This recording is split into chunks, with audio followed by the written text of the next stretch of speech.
So let's talk about One Piece chapter 23, which is still part of episode 9 in the anime, called The Lie Rejector, which is a pretty short and sweet chapter. Basically, the girl in the mansion is very ill, and the thing that cheers her up the most is Usopp's crazy lying stories. But for some reason, her major domo or butler or caretaker, Klahador, I don't like his fake name. I mean his name. Um, he doesn't like for her to see Usopp. He thinks that Usopp is a bad influence, and you'll see why. As a matter of fact, his dislike for Usopp is so great that he hired guards to keep him out of the house. So Usopp manages to sneak into the mansion and still tell her the stories. Anyways, he says he prefers the outside to the inside of the fancy mansion anyway.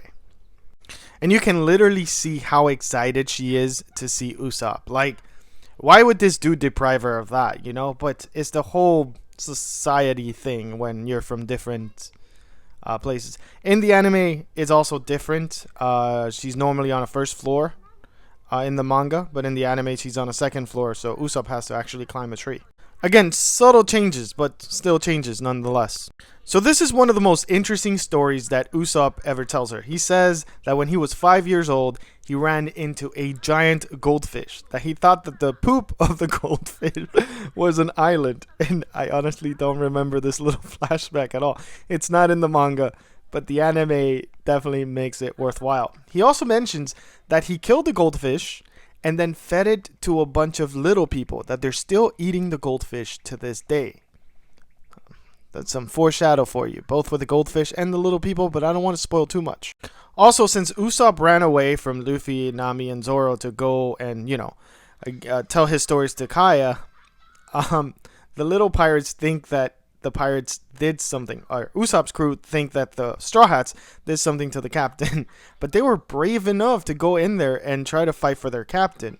So Luffy and Zoro play along, and they make it seem like they ate Usopp, which is absolutely hilarious.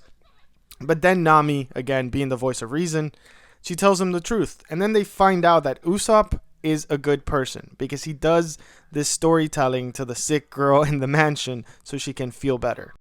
Which makes Luffy change his mind about asking her for a ship, even though they had decided. Luffy's like, okay, he's a good guy. The girl needs some cheering up. Maybe she's a good person as well. So we're going to go and ask her for a ship.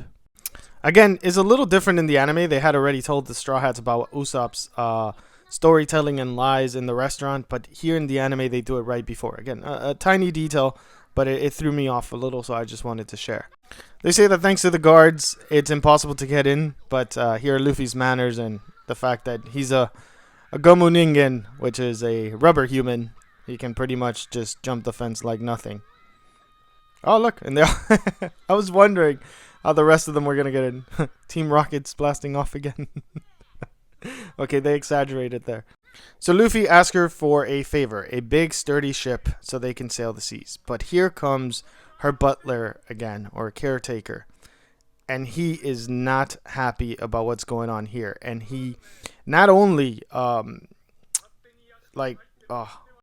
not only does he confront the Straw Hats, but he also confronts Usopp. I totally lost my train of thought. I don't really script my videos, guys. Sorry.